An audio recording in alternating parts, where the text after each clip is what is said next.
I'm Dan Andresen. I'm from Kansas State University. I direct our HPC Center. I'm a professor of computer science. Blah, blah, blah. Work part-time for the National Science Foundation as an expert consultant, which means that I am an NSF program officer for the MRI. So we've talked a lot about CC Star. And if you need a little more money, a little more time, a lot more money, not too much more time, please submit. We are in the process of funding a lot of really cool cyber infrastructure through the MRI program. I work in part just to kind of balance in whatever fits best with Kevin and Amy and others across the NSF. So I will cheerfully put in a plug for please get your grant proposals in for the MRI program as well as CC Star. So the most relevant role that I play is I'm the chair of the CIP, the Cyber Infrastructure. See, I can't say cyber infrastructure either. I just say CI. The CIP is the Cyber Infrastructure Program Committee. Been the chair for about 10 years now. Been involved for probably close to 20 of the Great Plains Network. And we kind of, well, GPN is this map. And you'll notice one thing about it. It's Spartan. One of the things that I learned when I moved to Kansas, which I moved there from Nebraska via California, was that out in western Kansas, I think we've got a laser on this thing for those of you, maybe? Oh, anyway, notice there isn't much in the left-hand side of any of these states. The population density of western Kansas is actually less than that of the Sahara Desert. And which was one of those whoa moments when I learned this. The other thing that I found really amusing was that a Cabela's, which is kind of like it's a sporting goods store heavily focused on fishing and hunting. Those of you in Wisconsin ought to really know this. I don't know if you got Cabela's up here, Bass Pro equivalent. Anyway, one opened in Kansas City, and it was the top tourist attraction in Kansas for like 5 years running. And so we don't have a lot of people. And that's one of the things. I grew up on a farm outside Omaha, Nebraska. And one of the things I learned was that you had to be self-reliant, because if you're in the middle of the field and the fence breaks or the tractor breaks or whatever it is, there isn't anybody within shouting distance. And this was pre-cell phone as well. But even if there were cell phones, there just aren't a lot of people around to help you. And so you grow this trait of saying, I've got to be able to fix this myself. Also, though, there's a strong tendency and a belief to be neighborly. Like, we know that you can't do everything yourself, even if you're trying to be self-reliant. We're going to help you out. Barn raising is more than just a thing. It's kind of an ethos or a mentality to say, how can we work together and help each other? Because we know we don't have the people and the resources. And, you know, for the vast majority of Nebraska, Kansas, decent hunks of Oklahoma and stuff, AAA doesn't exist, but the neighbors do. And so you can call them and say, hey, I've got a flat tire, I've got a blah, blah, please pull me out of the ditch. This has happened to me personally. And they show up with a tractor or a four-wheeler and they do this. And so to me, what GPN feels like is essentially that, just writ large in the cyber infrastructure place, where we know we don't have the people and the resources to really do as much as we can. And yet we really want to help people. And so we work together to get that done.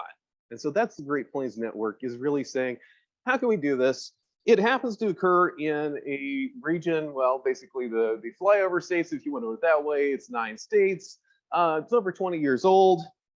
And we do two things. We aggregate networks, because 20 some years ago, the way to get decent quality, decent price per bit was to aggregate, and preferably in Costco scale bits and number of bits and gigabits per second. And so the Great Plains Network came together and said, hey, let's buy a bunch of access to Internet 2. I don't think Internet 2 was what it was called at the time, but at any rate, the academic side of the Internet.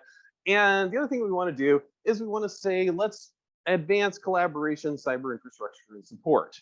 And we still do both today.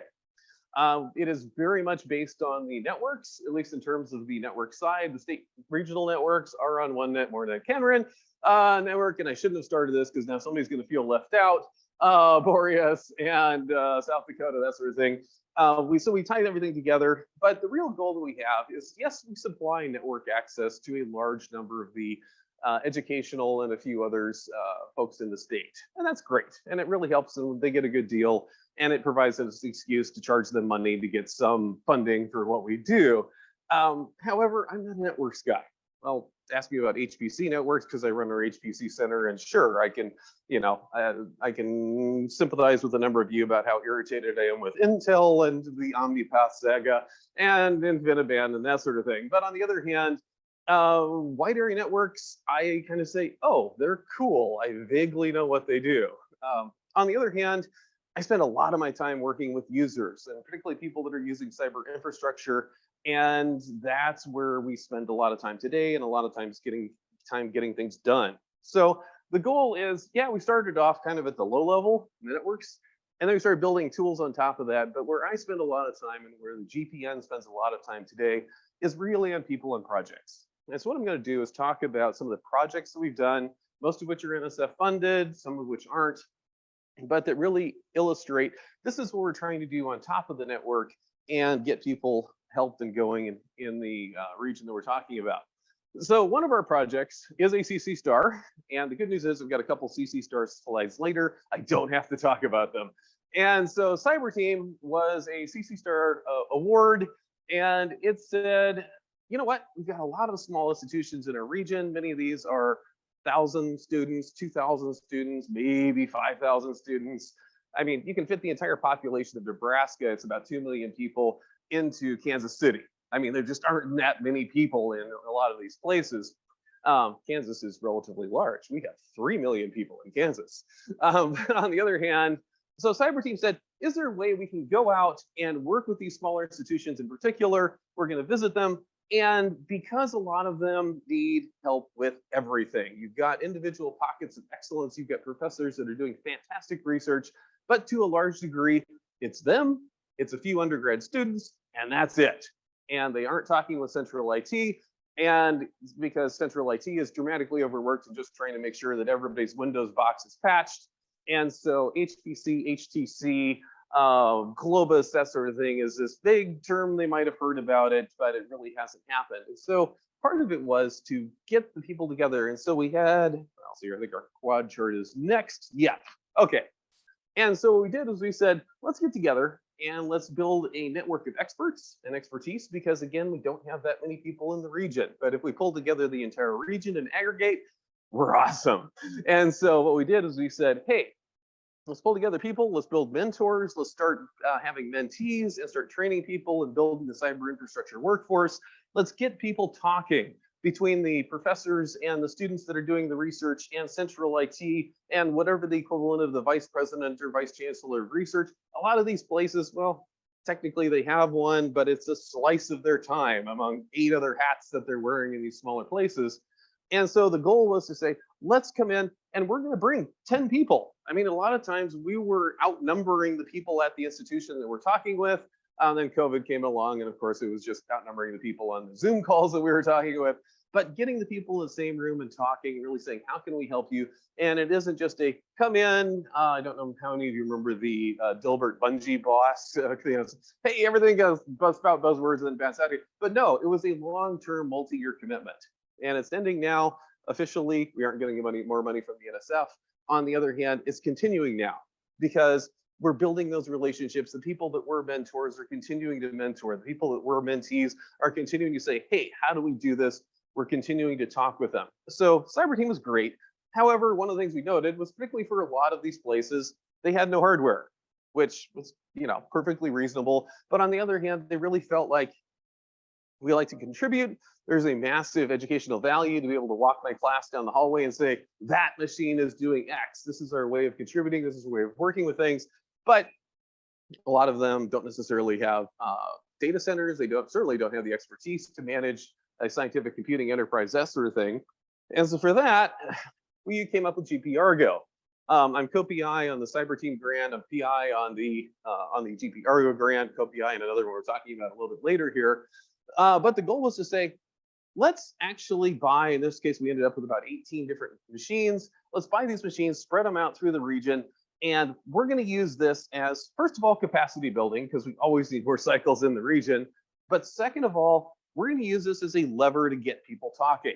Because if you've got a researcher in a small institution and they're doing research, they don't have a strong incentive to develop the relationships with, well, they have an incentive, but in general, central IT doesn't have a strong incentive to get people talking. The DPR doesn't have a strong incentive to get people talking because they're busy, they're overworked, they're underfunded. Yay, all of us. But what they can do is they say, if the researcher goes to central IT and says, hi, I'd like to put a relatively expensive box. These were on the order of $20,000 each. I'd like to put a box in, and we're going to use it for research computing. All of a sudden, central IT has to pay attention because, oh shoot, they're going to need holes in the firewall. So we need to talk about this. What do you need? Where are you going to stick it? Who's going to manage it? What's the security and the cybersecurity implications? What's the research that's being supported? The VPR says, oh, we're getting a $20,000 box. This is a nice little bullet point for me to talk with when I'm reporting to the president, reporting to our advisors. And so one of the cool things was, not only was it just chips and cycles and GPUs and other good and very useful things, but it was something where you started developing an infrastructure for people to start talking that weren't talking previously. And that's really useful. So that when we start saying, hey, you know what? I'll start developing some intrinsic capabilities. I'll start taking some of the people on your IT team and start mentoring them in terms of cybersecurity, because a lot of them have never heard of things like ESNet and the DMZ, and the thought of, you mean you don't run some Windows-based antiviral software? We're banning it on the campus. And it's really neat to see the relationships that are building within this campus because we're handing them a piece of hardware. So the other cool thing, and Derek, where the heck is Derek? There he is. He's talking later. He'll talk more about this. Derek came up with some awesome dashboards, digital dashboards that we're talking about.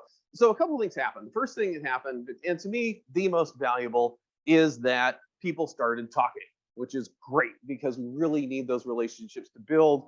And we were successful enough that, for instance, we have 4 or 5 institutions in Oklahoma that said, hey, we've got some machines that are left over from other previously funded projects. The projects are ended. Machines are sitting there. Can we join GP-ARGO? And I said, awesome.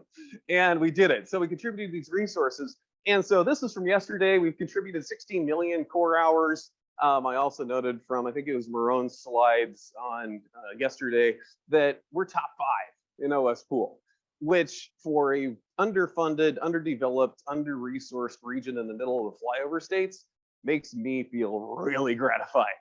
And I delight in pointing this out to my friends at UC Santa Barbara and, on the coast and this sort of thing, that string running right up the Missouri, basically, that's us. And this was something where, hey, I'll give plenty of credit to the NSF because without that, it probably wouldn't have happened. I've learned over my decades as a professor, if you come bearing money, people listen to you a lot more than if you don't come bearing money. And so it's a great way to get people talking. So top 5. The other cool thing is that if you look at these list of schools, well, some of them you'd expect, the Oklahoma states and the Kansas states and Arkansas states and University of Arkansas and that sort of thing. Sure, there are ones, there are 20-some thousand students. You'd expect to see them on there. On the other hand, the Langstons and the Southeast Missouri State University and Emporia State and Doane and Creighton, they didn't exist on the OSG map. They basically didn't exist on the CI map until we got them on there. And that's something where OSG played a critical role. Without it, we couldn't have managed all these machines because we had to offer to manage all these machines. And are you about to give me the time? Excellent. Okay. And so we got these machines talking, we got the machines in there, which was working. This is something, by the way, I never want to do in my life again, because I had 18 different machines in 18 different places, which meant I had to negotiate with 18 different IT organizations, most of which wouldn't know research if it hit them in the back of the butt or whatever. It's just one of those things where, like, okay, let's explain this again, how you aren't opening yourself up to an entire world of terrifying cyber attacks. So at any rate, it worked. We got it in there. I spent, I don't know how many hours on the phone, but we got a lot of people working over there. We're contributing a ton of CPU hours to science. And again, these smaller institutions out there, they aren't necessarily the largest contributors. In fact, you look at the next one, Wichita State University, which didn't even have a cluster, well, a cluster to speak of until about 3 years ago. They're the top contributor, which is awesome. And so we're really bringing a lot of people in. It's something for the researchers in the schools to brag about. and to start talking and that sort of thing. So really, I'm most proud of the partnerships that we developed between the schools and within the schools to actually talk about these things. We're adding HPC clusters. These GPU OSG nodes are increasing the level of confidence and security that we have with central IT. So they're starting to say, hey, we've got a cluster. It's not necessarily completely used. Let's donate part of that to OSG. So what turned out to be a 128 times 18, basically 2,000 core contribution, has led to approximately 20,000 cores being added to the overall OS pool, in part because we started saying, hey, let's take these and we can expand it and people are comfortable doing this. Basically, our grant ended in June 30th, I remember correctly. I owe Kevin a couple of reports, and I'm going to delay as long as possible because the numbers will look better. And it's not because I'm a professor and put everything off to the last minute, I assure you. But on the other hand, it's really cool because I think I can legitimately declare victory and go home in terms of this is what we're trying to do. So, as you probably all know, HPC and HTC is not the way a lot of scientists like to work. And so our next grant, which was just announced, is GP-Engine. And GP-Engine says, let's build off the PRP, the NRP, the National Research Programs it's doing science for the way a whole lot, like 90+% as far as I can tell, doing science the way researchers do science, which is in a GUI environment, which is, hey, let's pull up our Jupyter notebooks and our Kubernetes and going from there and saying, what can we do? So it's really a follow-on to the HTC oriented, the pure, I've got a ton of compute that I need to do model of GP-ARGO, and saying, okay, let's extend this to GP-Engine. And so that's just been announced. We've got 8 really beefy machines. They've got 4 A100s each, and they're like 100 grand each or something like that. We're spreading them across 6 different institutions, if I remember correctly. Everybody in the region will have access to them, and we're democratizing access and really working on the long tail science as well as the large scale science. And we're building on. This is how we're doing the. Just I'm going to say, okay, first of all, let's build the relationships. Second, let's get some HTC compute capacity, more traditional capacity. Now we're building on, let's build on the GUIs. Let's continue building these relationships, building the science, building the people, resources that we're working with, and we'll go on from there. So all of this wouldn't be possible without the CC Star program. That's been introduced. I'm going to blithely skip over that. We've got lots of places in the region that have been impacted by this. You can look at this at your region, when you're feeling really bored and want to go to sleep. We do have a number of successful proposals available. Feel free to ask. Other things that we do. So we have the carpentries. We have 6 seats for instructors. So we're trying to build out the trainers within our region. And usually we manage to find 6 people who are willing to be trained and can help out with that sort of thing. We love the carpentries. We have a very active women in HPC. They meet at least once a month, but sometimes that devolves into once a week. Darn it. It's a lot of fun. And going on from there, we send a lot of volunteers off to SciNet and supercomputing. Again, trying to get people there who haven't been there before and watch their eyes light up and they go, whoa, this is awesome. And that's just a whole lot of fun. We do have a Nautilus. This is a relatively outdated screenshot. Thank you, Derek, for pointing that out. Just to point out that we have this, and a lot of this prior work is going into the GP-Engine grant. We're a networking concern, so we do DDoS and mitigation. But in summary, I asked Kate. Kate Adams is the administrator, system administrator, does all the web work, basically keeps GPN going. And we're also in the middle of hiring a new director, so she's really been doing everything. And Derek, I think, asked Kate kind of, what's the point of GPN? How's it work? Why is it going on? And that sort of thing. And her response was, GPN initially brought campuses together by fostering personal relationships with individuals, and it stays together in the same way.